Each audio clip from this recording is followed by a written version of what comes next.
Est-ce que les gens se connectent? Ouais, Je suis là. Est-ce qu'on a un public? Donc,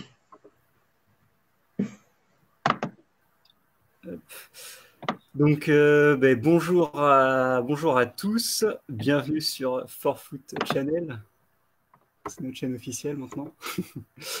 Donc aujourd'hui, on a la chance d'accueillir Marion Fournier, qui est donc docteur en psychologie cognitive et puis qui donc travaille au laboratoire LAMES, donc laboratoire de motricité humaine, éducation, sport santé à Nice, et qui est également membre fondateur de l'association Azur Sport Santé, et qui va échanger ce soir, ou plutôt cette fin d'après-midi, avec Fabienne, que vous commencez à connaître peut-être pour ceux qui nous suivent maintenant depuis le début.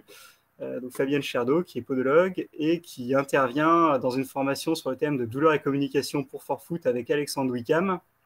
Et on avait fait à ce sujet un live la semaine dernière avec comme invité Rémi Ollier. Donc là, je vais vous laisser la parole pour échanger un peu dans la continuité de ce sujet-là. Donc bon live à tous. Bonsoir. Alors, on va commencer aujourd'hui le live avec Marion dans une petite minute. Je vais simplement reprendre, si tu veux bien, ce qu'on avait fait un petit peu la semaine dernière. Donc, on s'était un petit peu penché sur les mécanismes de la douleur et l'intérêt des techniques de communication pour des patients présentant des douleurs récurrentes. Donc, on avait vu avec Rémi que c'était intéressant d'écouter les patients pour qu'ils se sentent pris en charge, pour qu'ils se sentent une aptitude à mobiliser des ressources pour effectuer ce qu'on leur conseille de faire. Et notamment pour les podologues, comme on ne les voit pas souvent ces patients, parmi ces techniques, il y en a une qui peut être très inquiète, très intéressante pour répondre à des besoins de modification du comportement ou de changement du comportement. Donc c'est l'entretien motivationnel. Ça fait partie des TCC, donc le principe fondamental, c'est de se mettre, comme Rémi disait, à hauteur du patient, de travailler en équipe, en collaboration. Et ça vise en fait à faciliter un changement de comportement en dialoguant avec lui. Donc on parle de presque danse avec le patient. Le dialogue, il vise à réfléchir sur les façons dont il pourrait mettre en place des choses simples, des stratégies, des choses simples qui lui permettraient de changer de comportement. Une fois qu'il a décidé et qu'il s'est investi dans cet objectif-là de changer ou de modifier son comportement, ce qui est intéressant d'avoir, c'est une temporalité. C'est-à-dire que là, au jour J de consultation, en écoutant avec le patient, ça se passe bien, il nous fait confiance, il y a une alliance thérapeutique qui est créée et ça permet d'avoir son consentement. Ensuite, il se trouve que nous, les premiers, des fois, on prend des résolutions et on ne les applique pas forcément. Donc, l'idée, c'est de réfléchir, et c'est sur quoi on va discuter avec Marion ce soir, sur la façon dont on peut les inciter à garder ces modifications de comportement le plus possible dans le temps. Donc, étape numéro 1, qui se sentent capables de le faire. Étape numéro 2, qui s'y mettent. Étape numéro 3, qui conservent ces habitudes qui sont modifiées, donc qui ne font pas forcément obligatoirement partie de leur routine avant qu'ils viennent nous voir. Voilà. Donc Marion, je sais que tu as travaillé sur ce sujet. Est-ce que tu peux nous dire un petit peu plus comment ça fonctionne? Alors déjà merci pour l'accueil. Donc comment ça fonctionne? Alors en gros, moi j'ai travaillé sur la formation d'habitude. Il faut savoir que quand on fait un comportement, ça va être géré par deux systèmes. Le premier système, c'est tout ce qui va être conscient, c'est-à-dire c'est la première phase de réalisation d'un comportement. Donc on est obligé d'y réfléchir. Et au fur et à mesure qu'on va répéter ce comportement, ça va impliquer d'autres zones du cerveau et ça va rentrer dans une zone qui est plus à l'intérieur du cerveau qui s'appelle la zone limbique et notamment l'amygdale, pas l'amygdale, le striatum, pardon, qui va gérer un petit peu les habitudes. Et donc, ce striatum va faire que finalement, on n'a plus besoin du tout d'y penser à la manière, si je donne un autre exemple d'un autre comportement, ça peut être se laver les dents. Le soir, est-ce que vous pensez au fait que vous lavez les dents, vous allez vous laver les dents, c'est complètement automatique. Donc, les habitudes, c'est ça, c'est l'idée de rendre un comportement automatique grâce à différents facteurs. Et c'est là que vous, professionnels de la santé, il va falloir trouver des outils qui vont vous aider à rendre ce comportement automatique. Donc, dans un premier temps, pour créer des habitudes, ce qui va être important et primordial, c'est de développer la motivation de votre patient. Donc, sans motivation, il peut pas y avoir de création d'habitude parce que finalement, c'est la répétition du comportement qui va s'ancrer en habitude. Donc, si au départ, il a pas envie, c'est pas possible. Et au fur et à mesure qu'il va être répété, le comportement va rentrer en habitude. Alors, on a tous entendu l'histoire qu'il fallait 21 jours, c'est faux. C'est pas 21 jours, ça dépend des comportements, ça dépend de la complexité des comportements. Nous, on a fait une étude sur un comportement simple qui était répéter un mouvement de stretching soit le matin, soit le soir. Et on a montré qu'en fait, il fallait un peu plus de 50 jours pour créer des habitudes pour un comportement simple. D'accord. Donc, c'est long, c'est assez long, mais il y a des outils qui peuvent aider.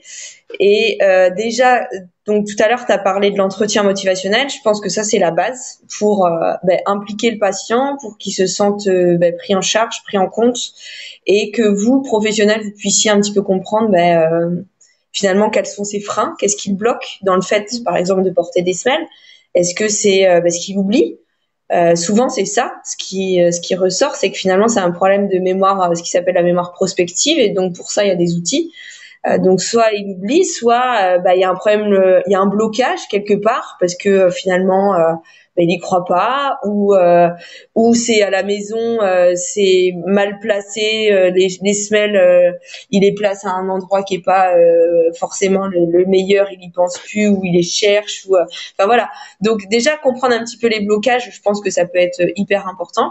Donc ça c'est par rapport à l'entretien motivationnel. Et donc ce que je te disais, peut-être on pourrait développer des outils, et puis s'il y a des gens qui sont intéressés à donner qui ont des retours là-dessus, ça peut être intéressant.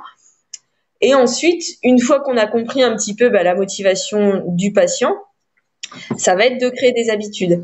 Alors, je fais un petit parallèle juste par rapport à une théorie, donc la théorie de la motivation.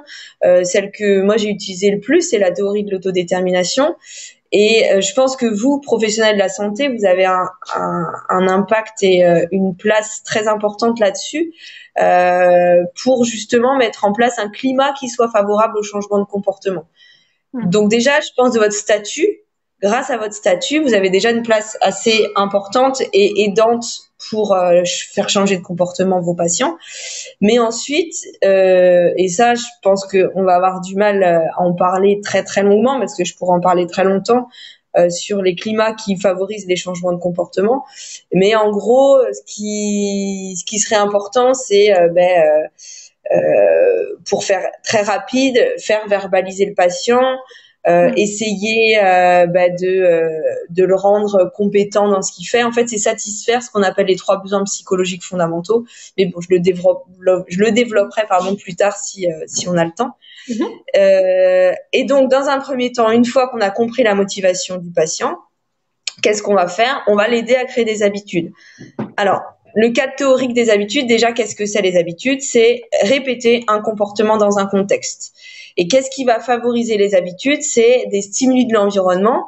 Alors, un stimuli, ça peut être une pièce, donc une pièce de la maison, je veux dire. Donc, par exemple, se laver les dents. Le soir, je rentre dans la salle de bain, je pense pas que je vais me laver les dents, c'est juste l'heure de la journée, le lieu, c'est le stimulus. La réponse, c'est je me lave les dents. Donc ça, les habitudes, c'est vraiment ça. C'est un stimulus qui va engendrer un comportement. Et c'est la répétition de ce comportement qui va créer l'habitude. Donc vous, ce que vous voulez finalement, c'est, si on prend l'exemple de porter des semelles, vous voulez quoi? Que votre patient, tous les jours, il prenne l'habitude de changer ses semelles de chaussures. Donc, il faut que ce soit répété tous les jours. Plus ça va être répété, plus ça va rentrer dans la zone, ça va passer de la zone du cortex préfrontal, qui est la zone qui va gérer tout ce qui est conscientisé, à une zone qui est à l'intérieur, qui s'appelle la zone limbique. Et donc, plus ça va rentrer en habitude. Et pour ça, qu'est-ce qu'on peut faire? Alors, je parlerai après des études que nous, on a fait. Donc, c'est aider les patients. Souvent, c'est un problème de mémoire. Donc ça peut être quoi? Ça peut être soit je me mets des petits post-it partout dans la maison avec écrit semelle, ou je sais pas, sur le miroir de la salle de bain, semelle, pour y penser, sur mes chaussures. Je te coupe, ça me fait penser. En fait, c'est pour ça que c'est une des raisons pour lesquelles on se fait des listes et des post-it, et c'est pour ça qu'on faisait ça quand on était étudiant pour apprendre. C'est ça? Ouais, c'est ça. Cette mémoire. D'accord, ok, ça marche. Et ça, c'est la mémoire prospective qui diminue au cours des années. Donc, si vos patients sont plus âgés, finalement, ils oublient de mettre leur semelle, par exemple. C'est pas parce qu'ils ont envie, mais c'est juste qu'ils n'y pensent pas. Ils n'ont pas la faculté de mémoire de le faire. Donc, il faut les aider finalement. C'est juste les aider à trouver des petites techniques. Alors après, ça peut être, je sais pas, si ils partent régulièrement et qu'ils ont un smartphone et que tous les matins ils partent à 8h, c'est de s'envoyer un réveil tous les matins à 8h moins 10. N'oublie pas, n'oublie pas tes semelles, ou un petit Google Agenda. Donc en fait, c'est aider la mémoire, quoi. D'accord. Après, donc ça, c'est vraiment pour essayer d'ancrer le comportement dans un contexte. Et pour que le stimuli de l'environnement, qu'il soit je vois le post-it, je change mes semelles, au bout d'un moment, il n'y a plus besoin du post-it. Au bout d'un certain nombre de répétitions, d'un certain nombre de jours, normalement, il n'y a plus besoin d'un post-it. D'accord. Et ensuite, ce que je préconiserais aussi, pour vous, et pour qu'ils aient aussi encore votre crédibilité, elle est, je pense, très importante pour les patients. On peut parler de l'effet placebo, quand on part chez le médecin malade et qu'on en ressort, on n'est plus malade. Donc le professionnel de santé, il a une grosse crédibilité. Et du coup, je pense que ce qui pourrait aider, en tout cas pour que ce comportement soit induit dans la durée, c'est peut-être... en tout cas, c'est ce que nous, on a fait dans nos études. C'est un petit coup de fil, je sais pas, au début tous les 15 jours pour voir si le comportement perdure, et peut-être aider à la motivation si au départ le comportement, si au bout de 2 semaines, il chute, aider par des petits entretiens motivationnels et voir où les patients en sont. Et puis après, espacer de plus en plus les rendez-vous téléphoniques, par exemple. D'accord, donc si j'ai bien compris, une façon de faire en sorte que les patients réautomatisent une modification, un comportement qui leur était pas forcément le leur avant, c'est un peu de concrétiser le vieil adage, la répétition fixe la notion, quoi. C'est de répéter et répéter. C'est ça. D'accord. Et après, c'est du behaviorisme, pour ceux qui connaissent la psychologie, c'est un peu du behaviorisme. C'est que on essaie de manipuler l'environnement pour favoriser le changement de comportement, parce qu'on sait que finalement, ce qui marche le mieux dans la durée, c'est de former des habitudes. D'accord. C'est vraiment, en fait, le fait d'avoir formé des habitudes, c'est qu'au bout d'un moment, on n'a plus besoin d'y penser, ça se fait complètement automatiquement. À l'image des fumeurs qui, à 10h, c'est la pause de 10h, ils sortent, ils vont fumer. Ils y pensent pas forcément, c'est juste c'est 10h, je vais fumer. D'accord. Donc voilà, c'est vraiment là-dessus, quoi. Tu parlais d'un contexte qui pourrait y avoir autour de cette création d'habitude, si j'ai un moment. Si j'ai bien compris. Alors, le contexte, en fait, quand je dis le contexte, c'est l'environnement dans lequel on vit, c'est le lieu de vie. Parce que ce qui est un peu difficile avec les habitudes, c'est que c'est relié à un contexte. C'est-à-dire que si je déménage, toutes les habitudes que j'avais créées dans un environnement A, elles vont pas forcément se transférer dans un environnement B, sauf si vraiment elles sont très, très ancrées. D'accord. Donc, c'est pour ça que ça... Pardon. Il faudrait que les patients, indépendamment du contexte dans lequel ils sont, ils aient les capacités de reproduire les comportements qu'ils ont appris d'eux-mêmes, idéalement. Il faut que ce soit vraiment ancré en mémoire d'habitude pour que ce soit... Et nous, c'est tout le problème de l'activité physique. De l'étude qu'on a mis en place, du coup, ça me permet d'en parler. Donc, on a fait une étude avec des patients malades cardiovasculaires et insuffisants cardiaques. Et en fait, le cas théorique de base, c'est que les patients qui ont des maladies cardiovasculaires, ils sont obligés de participer à de la rééducation pour améliorer leur capacité cardiaque. Sauf que en fait, ils font ça à l'hôpital, ça s'appelle la phase 2, ils font ça à l'hôpital, et une fois rentrés chez eux, dans un contexte différent, au bout de 6 mois, il y a plus de 80%, je ne sais plus exactement les données, mais il y a énormément de patients qui ne font plus rien du tout. Et donc tous les bénéfices acquis, au bout de 6 mois, ils sont tous perdus. Ouais. Donc du coup, nous, ce qu'on a voulu mettre en place, en fait, c'est une création d'habitudes progressive pour que le patient il puisse faire aussi bien de façon encadrée que aussi bien seul, et qu'il acquiert en fait cette capacité de pratique seul dans son contexte de vie. Parce que les habitudes sont contextualisées, c'est ça le problème. C'est que si je suis habituée, si je pratique à l'hôpital, ça ne veut pas dire que je vais rentrer à la maison, je vais continuer à pratiquer, pas du tout. D'accord. Donc, dans un premier temps, alors vous avez de la chance au final. Vous avez de la chance parce que vos patients, ils sont chez eux. Oui. Après, la chance, oui et non. C'est-à-dire que y en a quand même certains qui attendent un petit peu le coup de baguette magique et qui peuvent se sentir un peu frustrés des fois parce que ce qu'on leur a conseillé ou donné, ça n'a pas été aussi efficace que ce qu'ils auraient voulu. Ouais. En fait, c'est vrai que je vais rebondir sur les techniques de communication. Ça peut permettre de travailler justement cette alliance thérapeutique avec eux de manière à ce qu'ils intègrent la notion que c'est pas parce qu'ils sont venus voir un soignant que tous les problèmes et toutes les douleurs de toute leur vie vont être vécus comme ça d'un Mais ça, claquement. je pense qu'il faut le verbaliser avec eux et leur dire et surtout que finalement, enfin, c'est eux les maîtres de leur santé, de leur changement. Et s'ils veulent vraiment qu'il y ait un changement sur le long terme, c'est à eux de travailler en ce sens et que vous êtes là pour les aider. Vous êtes accompagnants dans ce chemin et que finalement la suite ça vous appartient pas. Vous pouvez les aider, les suivre, mais ça vous appartient pas que de faire les choses à leur place, quoi. Oui, voilà. Parce que c'est pas possible. C'est pas possible. Oui, ce serait trop facile sinon. Donc dans un premier temps, pardon, oui.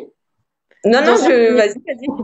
Dans un premier temps, donc on est sur le fond, on est complètement raccord. Donc l'idée, ça serait de leur faire prendre conscience de ça, de les accompagner sur ce qu'ils peuvent prendre comme décision pour mieux arriver à s'aider eux-mêmes. Et donc, ça serait leur faire verbaliser ça. Donc, je vais rebondir sur une situation de consultation dont j'avais parlé au dernier live. Et puis après, je pense qu'on va peut-être prendre quelques questions et puis on va rebondir un petit peu sur ce que tu nous disais sur ces outils. Et on s'arrêtera là, je pense.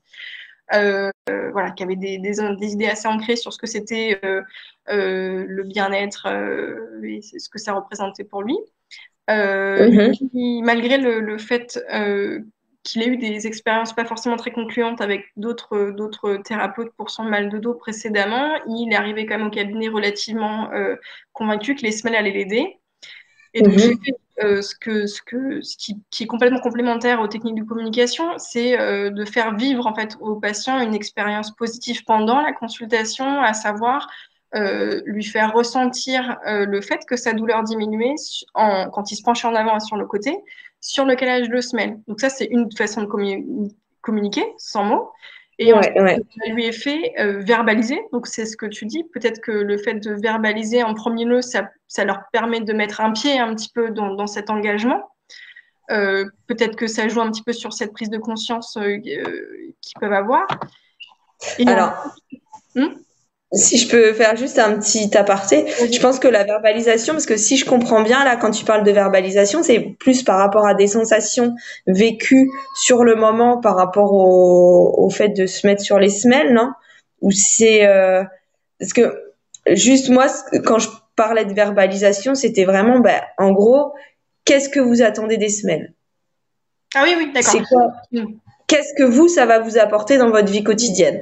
Moi, personnellement, parce que je porte des semelles, tu le sais bien, moi, j'attendais beaucoup et franchement, ça a super bien marché pour moi. Donc, forcément, quand le résultat est là, après, l'habitude, elle est très rapidement créée. C'est vrai que si le résultat, il n'est pas immédiat, ça demande plus d'efforts. Et donc, du coup, au départ aussi, leur dire, bon, voilà, si dans une semaine, vous avez aucun effet, qu'est-ce que vous allez faire? Puis peut-être essayer de rebondir là-dessus. Bah, en fait, c'est normal, peut-être. Des fois, ça marche pas tout de suite. Après, posez-vous la question, où est-ce que vous avez marché? Enfin, voilà. En fait, c'est ça, faire verbaliser. C'est plus dans un contexte de vie pour qu'ils voient l'intérêt, l'impact du fait de porter des semelles sur leur vie quotidienne et les bénéfices apportés, quoi. Ouais, d'accord, ok. Bah, c'est deux façons complémentaires de voir le terme verbaliser. Il y a effectivement la façon dont on amène le patient à verbaliser ce qu'il a dans la tête pendant l'anamnèse, quand on pose les questions, et Ouais. une façon comment dire, d'exploiter ça au maximum avec des techniques de communication. Donc ça reste vraiment très verbal, du coup. Et il y a le fait de faire verbaliser un ressenti qui est plus de l'ordre de lui faire prendre conscience que sa tête peut lui dire que bah, c'est foutu, il aura toujours mal. Et par contre, son corps lui dit que ben non, il se trouve que après une séance de thérapie manuelle ou après avoir été sur un calage d'éléments de 2 semaines, donc tu as vu comment je faisais, je teste en fait les éléments que je vais mettre sur des semelles. Et je répète les situations douloureuses de manière à voir si on a une modulation de la sensation douloureuse. Et je cherche à la faire diminuer, cette sensation douloureuse. Et je leur demande, qu'est-ce que ça donne? Et donc, du coup, quand ils se rendent compte du fait que ça peut être modulé, pour moi, ça va dans le sens d'un engagement d'entraînement. C'est-à-dire que cette sensation-là, quand ils vont avoir les semelles sous les pieds, elle va perdurer dans le temps. Et ça peut être une aide aussi au changement d'habitude. Et donc, du coup, mais je pense que ça, je suis complètement d'accord avec toi, mais je pense que ça, faut que tu leur expliques bien, en fait. Faut qu'ils prennent conscience alors je sais pas, peut-être tu le fais, hein, mais faut vraiment, enfin pour tout le monde, pour tous les podologues kinés qui écoutent, c'est important de toujours expliquer. Et donc quand tout à l'heure je parlais des besoins psychologiques fondamentaux, il y en a un, c'est les 3 besoins psychologiques fondamentaux, c'est l'autonomie, la compétence et l'affiliation. La compétence, c'est le fait de comprendre ce qu'on nous dit.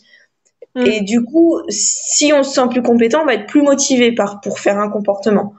Donc simplement de comprendre que déjà que le professionnel m'intègre et me donne de l'importance dans mes comportements, déjà ça c'est énorme. Donc le fait de le faire verbaliser, c'est déjà énorme. Mais en plus, lui expliquer, ces sensations-là, ça va vous permettre de mieux comprendre votre corps, de mieux, en fait, le rendre plus compétent. Voilà, ça va aider au changement de comportement. D'accord. Donc on peut appeler ça de travailler l'auto-efficacité du patient, au final. Alors ça va aider. Donc, si je rebondis sur ce que je disais tout à l'heure, pour changer un comportement sur le long terme, on a une première phase qui est la phase motivationnelle pour rentrer dans le comportement. Et ensuite, on a tout ce qui est création d'habitude, où la motivation va être la base encore, mais ça va permettre de l'automatiser. En fait, c'est vraiment la différence. C'est que s'il n'y a pas de motivation, il n'y a rien. Donc ça, on est sûr, s'il n'y a pas de motivation, il n'y a pas de comportement.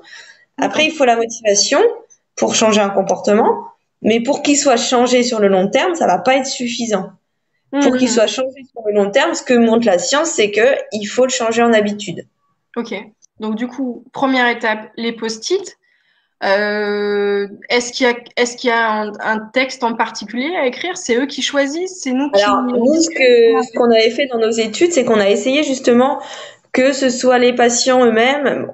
Je sais pas ce qu'ils ont fait exactement, hein. Si c'est des kinés, là, je pense que votre public, là, c'est soit des kinés, soit des podologues, c'est ça, si j'ai bien compris? A priori, qui écoute ce soir, oui. Donc, en fait, nous, ce qu'on avait fait pour ce qui est de l'activité physique, si vous donnez des exercices d'activité physique, c'est aux patients, on leur avait dit tous les dimanches soirs, vous prenez un calendrier et vous notez vos horaires de la semaine auxquels vous allez faire votre activité physique, par exemple, vos exercices de rééducation, tous les matins à 10 heures. Moi, j'ai fait la même chose, hein. Je peux montrer sur mon frigo, là. Alors, ça va être rigolo, hein. Voilà, j'ai mon frigo. Et là, j'ai mes entraînements à tel jour, telle heure. Donc en fait, c'est simplement aider, c'est essayer de créer des stimuli de l'environnement, donc des horaires. Et puis juste le fait de le voir là, j'ai ma semaine avec mes activités par semaine. Juste de le voir, ça aide la mémoire prospective. Donc, ça aide à se rappeler, ah bah tiens, j'ai ça, ah bah tiens, j'ai ça, ah bah tiens, j'ai ça. Et ça, c'est déjà une aide énorme en termes de motivation et de création d'habitude. Et ensuite, ce qui va aider, c'est de faire toujours, pour ce qui est de l'activité physique, toujours toutes les choses, l'activité à la même heure. Okay. Donc ça va être aidant. Après, c'est pas toujours possible, mais si vous pouvez, par exemple, de se dire, ok, tous les matins, je sais pas moi, je suis habituée à manger à 12h30. Eh ben à midi, avant de manger, je me mets dans une pièce et je fais ma rééducation pendant un quart d'heure, 20 minutes. Et elle est écrite sur mon frigo. Du coup, je le vois, j'arrive pour faire à manger. Ah bah tiens, j'ai pas fait ça. Hop, j'y vais. Et donc au fur et à mesure, en fait, c'est ça, quand ça va plus être sur le frigo, si j'ai automatisé, j'aurais plus besoin de le voir écrit. En fait, je saurais que c'est avant de manger, paf, j'y vais, comme se laver les dents. Donc ça, c'est pour toutes les activités plus physiques. Et ce que vous pouvez dire à vos patients aussi, c'est peut-être d'utiliser Google Agenda pour ceux qui veulent pas le faire sur écrit, qui préfèrent des médias plus électroniques. Recevoir un petit rappel, je sais pas, moi, tous les matins, si je pratique à 10h, à 10h moins 10, j'ai mon rappel et ça va m'aider. Après, vraiment, moi, je sais que pour moi, personnellement, du coup, les outils dont j'ai parlé, je les utilise dans la vie quotidienne et ça m'aide beaucoup. D'accord. Oui, j'allais y venir. En fait, c'est vrai que nous, il y a des plateformes de prise de rendez-vous, par exemple, qui envoient des textos de rappel, comme par hasard. Voilà, je pense que au fond, c'est la même idée. Pourquoi pas faire des textos de rappel, un peu comme vous avez fait dans votre étude, pour rappeler aux patients justement il faut qu'ils le fassent. Et ensuite, je me demandais, est-ce qu'il y a eu dans vos études une notion d'échange avec les patients, c'est-à-dire discuter un peu de leur ressenti, de savoir comment ils vivaient en fait le fait d'être appelés systématiquement à faire leurs exercices. Est-ce qu'ils ont trouvé ça aidant? Est-ce qu'ils ont trouvé ça contraignant? Comment ils l'ont vécu? Alors, ils ont adoré être coucounés parce qu'on les appelait aussi tous les 15 jours pour savoir comment ça se passait. Et on refaisait un entretien motivationnel tous les 15 jours pour voir où ils en étaient, s'ils avaient suivi le programme, quels étaient les freins, qu'est-ce qui les avait aidés. Et ça les avait beaucoup aidés, les rappels. Et il faut savoir que cette étude, elle va être menée maintenant à partir ça a commencé déjà partout en France. L'étude As du cœur, elle est financée par le ministère de la Santé, par la Sécurité sociale. Donc c'est une étude qui a permis de gagner quand même. Il me semble que c'était à peu près 2000 € de frais de santé par patient par an. Donc qui montre un peu c'est pas la thématique de la discussion, mais qui montre l'intérêt de la prévention, de l'activité physique pour les patients et la société. Oui, je pense qu'on est tous là. En fait, on vise à limiter un maximum les pertes de chance des patients. C'est-à-dire, on vise à justement faire en sorte qu'ils aient le moins de pertes de temps et d'efficacité dans les traitements qu'on leur donne, tout en faisant en sorte qu'ils s'y impliquent le plus possible. Et donc, du coup, nous, je pense qu'en tant que podo, on pourrait, donc post-it, ensuite organiser des rappels, que ça soit, alors après, il faudra en discuter peut-être avec eux, mais que ça soit par téléphone ou par mail, en fonction peut-être de ce qui est le plus facile pour eux. Et ensuite, on pourrait aussi discuter de l'intérêt de la visite de contrôle. Je pense que nous, on fait en consultation des visites de contrôle. Ça peut aider quand on a besoin de retoucher des semelles, par exemple, donc plus pour le côté mécanique, retravailler le côté mécanique de la douleur. Ça peut aider pour répéter, revoir peut-être des exercices qui ont été plus ou moins bien compris, répétés, enregistrés. Et puis, je pense que ça peut servir aussi pour réassurer encore une fois le patient qui peut avoir éventuellement des doutes ou des appréhensions par rapport au fait de faire correctement. Je pense que c'est super important. Le suivi, c'est super important. Voilà. Et après... Vas-y.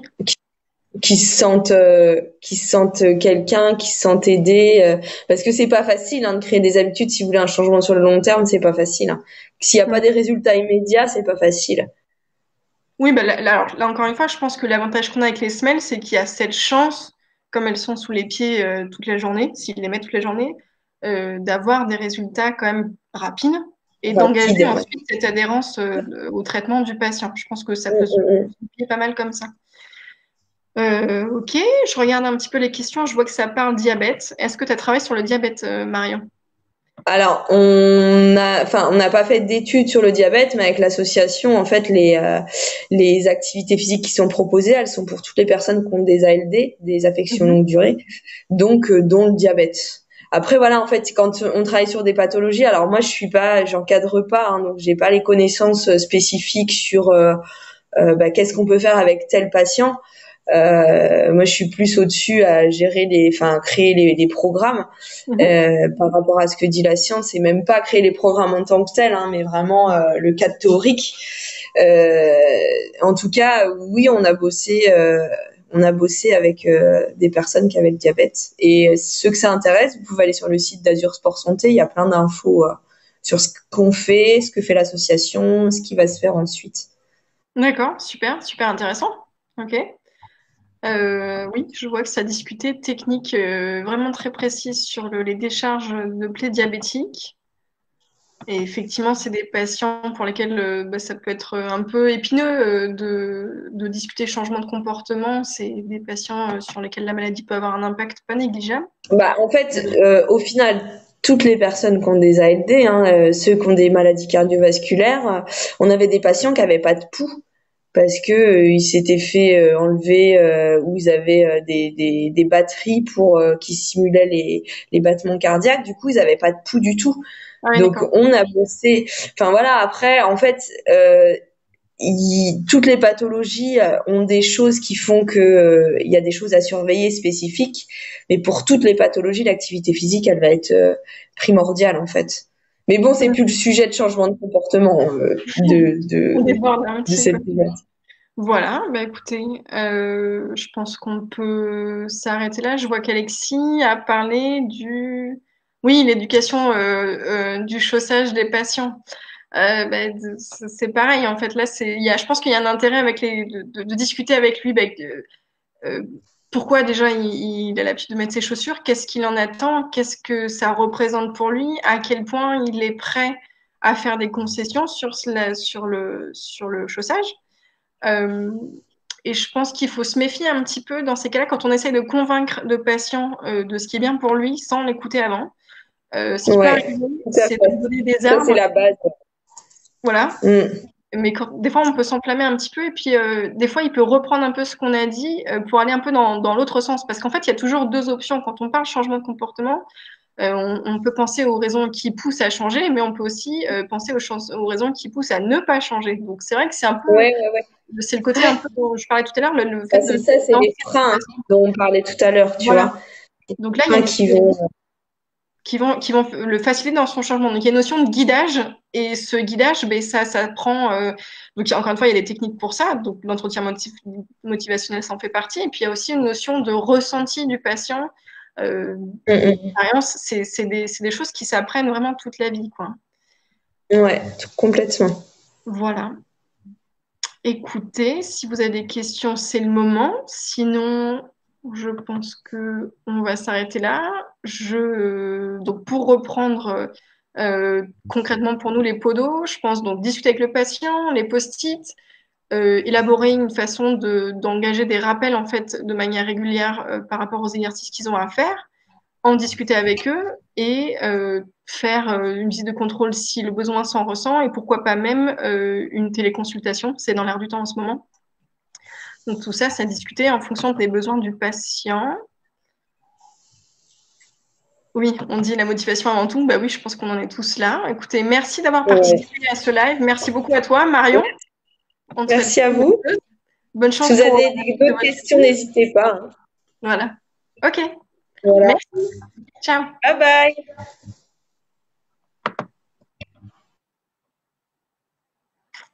Ok. Clem?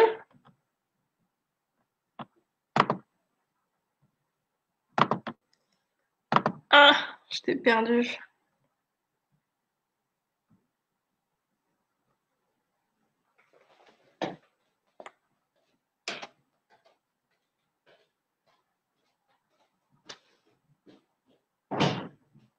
Je perdu Marion.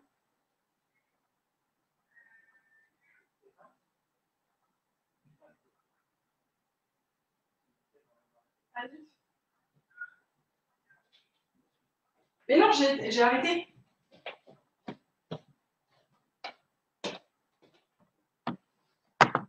Ah non, j'arrête.